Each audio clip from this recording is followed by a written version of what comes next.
Have you ever been in a conversation, ready to say something in English, and then nothing comes out? Not because you didn't know the word, not because you didn't understand the topic, but because, in that exact moment, something invisible pulled you back. It's as if a quiet voice inside whispered, "Don't speak. You'll mess it up." Your heart starts beating a little faster. Your mouth feels dry. The sentence you were about to say begins to fade, and instead of speaking, you force a polite smile and stay silent. You replay it in your mind later. You think, I could have said that. I knew the words. But at the time, it felt safer to say nothing. This feeling is not rare. In fact, it's one of the most common experiences English learners around the world share. Whether you've been learning for 6 months or 6 years, you may have felt this invisible wall, an emotional barrier that appears right when you need your voice most. It can happen in so many situations. You're in a classroom, and the teacher asks a question. Your mind knows the answer, but your body refuses to speak. You're at work, in a meeting with colleagues who speak English fluently, and when you consider sharing your idea, you imagine them looking at you strangely, judging your grammar or your accent. You're traveling, and a shop assistant says something you don't fully catch. You want to ask them to repeat it, but you fear sounding awkward, so you just nod and walk away. The truth is, this isn't about how many words you know or how many grammar rules you've memorized. It's about fear. Fear takes many forms. Sometimes it's the fear of making a mistake, using the wrong word, choosing the wrong tense, mispronouncing something, and feeling the heat rise in your face when you think someone noticed. Sometimes it's the fear of sounding silly or childish, as if your English is too simple for the conversation you're in. Sometimes it's about your accent. You hear yourself speak, and immediately start comparing your voice to the polished, native-sounding speech you've heard in movies or on YouTube. The strange thing is, these fears aren't usually based on anything real. Nobody in the room is laughing. Most people aren't even judging. But the thought alone, what if they think I'm not good enough, is enough to keep your lips sealed. And yet, here's something important to understand. Those thoughts, as real as they feel, are not facts. They are simply ideas your mind creates in moments of uncertainty. They can be challenged. They can be replaced. Because confidence, the thing that feels missing when fear takes over, isn't something you're born with. It's something you build. And just like a muscle, the more you use it, the stronger it gets. When we think about learning English, we often focus on vocabulary, grammar, and pronunciation. We think, if I just learn more words, I'll feel ready. Or, once I fix my grammar, I'll finally speak without fear. But fear doesn't live in your grammar book. Fear doesn't hide between dictionary pages. Fear lives in your confidence. Confidence isn't about knowing everything. It's about believing in what you already know. It's that calm certainty that even if you make a mistake, you'll be okay. It's the quiet voice that says, I can handle this. So what happens instead? A different voice takes over. It says, be careful. Don't say that. You might get it wrong. It whispers, wait until you're more prepared. And before you know it, you've talked yourself out of speaking. Here's the truth. That voice is not a sign that you're incapable. It's a sign that you're human. Every learner hears it at some point. In fact, even people speaking their first language feel this in situations where they're unsure or nervous, like giving a speech or meeting someone important. But here's the key difference between people who stay stuck and people who move forward. Some listen to that voice and obey it. Others hear it and speak anyway. This is where the confidence as a muscle idea becomes powerful. Think about the muscles in your body. If you go to the gym and work them regularly, they grow. If you avoid using them, they weaken. Confidence works the same way. Every time you speak, you give your confidence muscle a workout. And just like physical exercise, it doesn't have to be intense to be effective. Small actions, like saying good morning to someone in English or reading one sentence out loud, are enough to keep building strength. The tricky part is, many learners wait for confidence before they speak. They believe, once I feel confident, then I'll join conversations. But confidence doesn't work like that. You can't think it into existence. It's created through action. When you speak, even a short sentence, you send yourself proof. I can do this. The more proof you gather, the quieter that fearful voice becomes. Not because it disappears entirely, but because it no longer controls you. And here's something else that might surprise you. Fear itself can be a sign you're in exactly the right place. That quickened heartbeat, that rush of adrenaline. It means you're stepping outside your comfort zone. And growth doesn't happen inside comfort zones. If you only ever speak when you feel safe, you'll never experience the progress that comes from being challenged. It's like learning to swim but never leaving the shallow end. You can practice movements, but you'll never learn what it feels like to float freely in deep water. So instead of seeing fear as an obstacle, see it as a compass. If you're feeling it, you're probably on the edge of a breakthrough. Let's be honest. When you imagine speaking English fluently, you probably picture big moments. Standing in front of a group, holding a conversation with a native speaker, giving your opinion without hesitation. Those are powerful goals. But here's the thing. Confidence is not built in the big moments. It's built in the tiny, ordinary ones you repeat every single day. Think of it like planting a seed. You don't wake up the next morning to a full-grown tree. You water it. You care for it. You give it sunlight. And slowly, almost invisibly, it grows. So what does that look like for English? It could be something as simple as setting a 1-minute timer on your phone and talking about what you see around you. It could mean thinking in English for 30 seconds while you're brushing your teeth. It could be saying, "Good morning" to the security guard in your building, in English. These moments might feel too small to matter, but here's the secret. The brain loves routine. When you do something over and over, it starts to feel safe. And when it feels safe, fear loses its grip.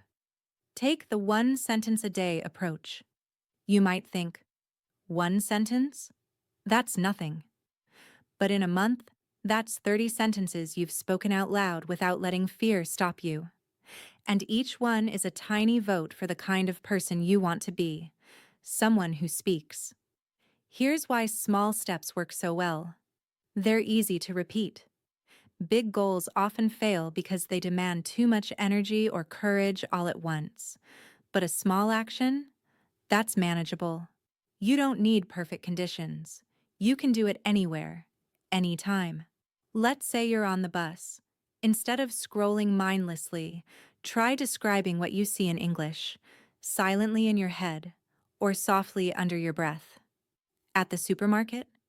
Read the labels in English and imagine explaining the product to a friend. Walking down the street? Practice a short greeting in English so it's ready when you meet someone.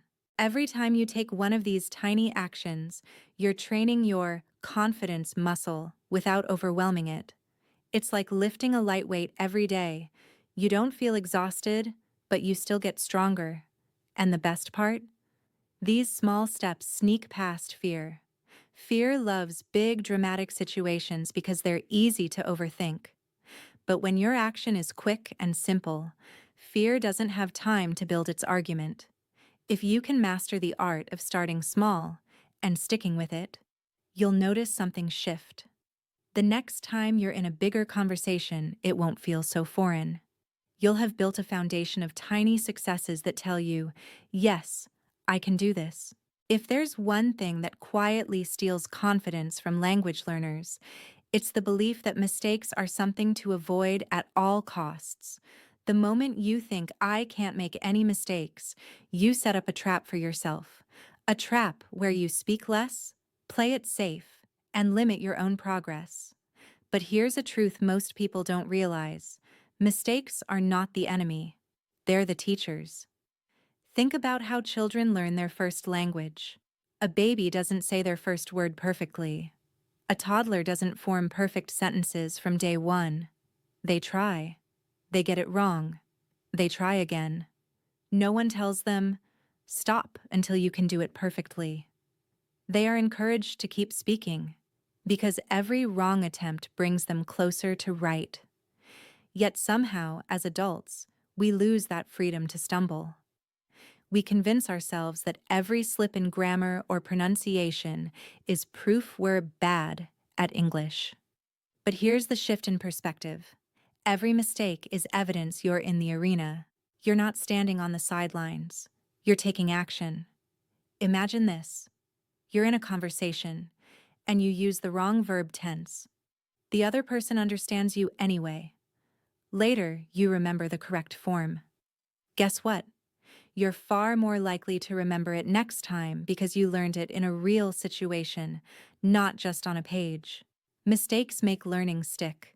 They turn abstract rules into personal experiences, and personal experiences are unforgettable.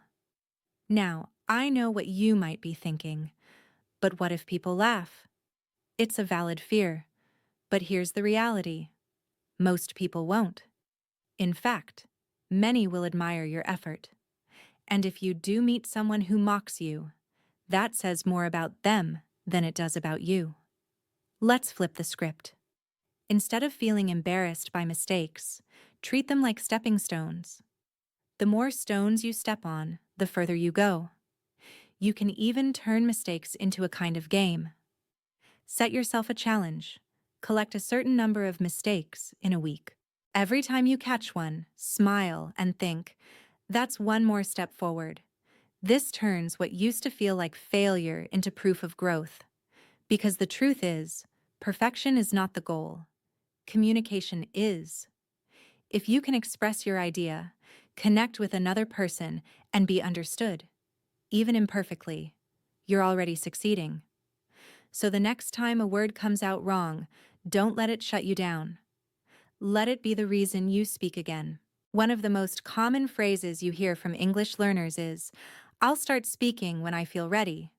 It sounds reasonable, until you realize that ready almost never comes.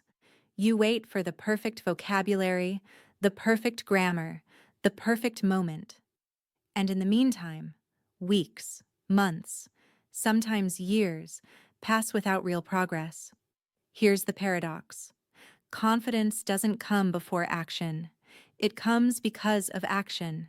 It's like expecting to feel fit before you start exercising. The exercise creates the fitness. The speaking creates the confidence. Think about building a house. You don't stand in an empty field waiting for a fully finished home to appear. You start with one brick, then another, and another. Confidence is built in the exact same way, one sentence at a time. And yes, at the beginning, those bricks might look uneven. They might wobble. Some might not fit perfectly. But the important thing is, you're building something. The key is to act before you feel ready. Because readiness is a feeling, and feelings are unreliable. If you wait for fear to disappear completely, you'll wait forever. Here's a simple way to break the cycle. When you catch yourself hesitating, when you feel that familiar voice saying, "Not yet," count down from 5. 5, 4, 3, 2, 1, and speak. Don't give your brain time to argue. Imagine you're in a cafe and you want to order in English. The ready version of you would wait until you've perfectly practiced the sentence in your head, until the timing feels safe. The confident building version of you would smile, make eye contact, and just say it, knowing it might come out imperfectly, but knowing you've just put another brick in the wall. You can even rehearse this skill in low-pressure moments. If you're alone at home, read something out loud immediately, without pre-planning. If you're watching a video in English, Pause it and respond to what's being said on the spot. These micro moments teach you to speak without overthinking. So when real opportunities come, you're ready to jump in. Because here's the truth. Speaking now, even if it's clumsy, is infinitely better than staying silent for another year waiting for perfect. Every single confident English speaker you've ever admired became confident by speaking before they felt ready. Once you've started building confidence, there's something you need to understand. It's fragile in the beginning. Think of it like a young plant. It's growing roots, but it's still delicate. If you're not careful, certain habits can crush it before it has a chance to thrive. There are three major confidence killers that you need to watch out for. Confidence killer Tachorida 1. Comparing yourself to others. We all do it. You hear someone speaking fluently, effortlessly, maybe with a perfect accent, and instantly your mind whispers, "I'll never sound like that." It's a dangerous spiral. You start focusing on what you lack instead of the progress you've made. The truth is, you don't know their journey. Maybe they've been learning for 15 years. Maybe they live in a country where English is spoken everywhere. Comparing your chapter 2 to someone else's chapter 20 will only make you feel small. Instead, change the question. Don't ask, "Am I as good as them?" Ask, "Am I better than I was last month?" Can you say more now than you could a year ago? Do you understand more of the conversations around you? If the answer is yes, that's all that matters. You're moving forward. Confidence. Killer number 2. Negative self-talk. This one is sneaky because it happens inside your head. You make a small mistake and immediately tell yourself, "That was stupid. I'm terrible at this." You hesitate before speaking and think, "Why even try? I'll just embarrass myself." That voice is not your friend. It lies. It's the same fear voice you've been learning to ignore, but now it's wearing the mask of your own thoughts. Here's how to fight it. Talk to yourself like you would to a close friend. If your friend made a grammar mistake, you wouldn't say, "Wow, you're awful at English." You'd say, "It's okay. You're learning. You'll get it next time." Replace self-criticism with self-support. The words you feed yourself become the fuel your confidence runs on. Confidence killer, Dark the 3. Staying in the safe zone. The comfort zone feels good. It's predictable. It's a place where you speak English only when you're 100% sure you'll succeed, like in a classroom with patient friends, or when you've rehearsed your sentence in advance. But here's the problem. Comfort doesn't grow confidence. It keeps you still. If you only speak in safe situations, you'll never learn how to handle the messy, unpredictable flow of real conversations. You'll never discover the thrill of surprising yourself, saying something you didn't plan and having it land perfectly. To break free, you need to create small challenges outside that safe zone. Greet the cashier in English. Ask a stranger for the time. Send a short voice message to a learning partner. These don't have to be dramatic. They just have to be real. Confidence is built step by step, but it's protected choice by choice. Every time you avoid comparison, silence the negative voice, and take one small risk, you give your confidence plant the sunlight and water it needs to grow stronger. There's a space between comfort and chaos, a place where the magic happens. It's not where everything feels easy, and it's not where you're so overwhelmed you shut down.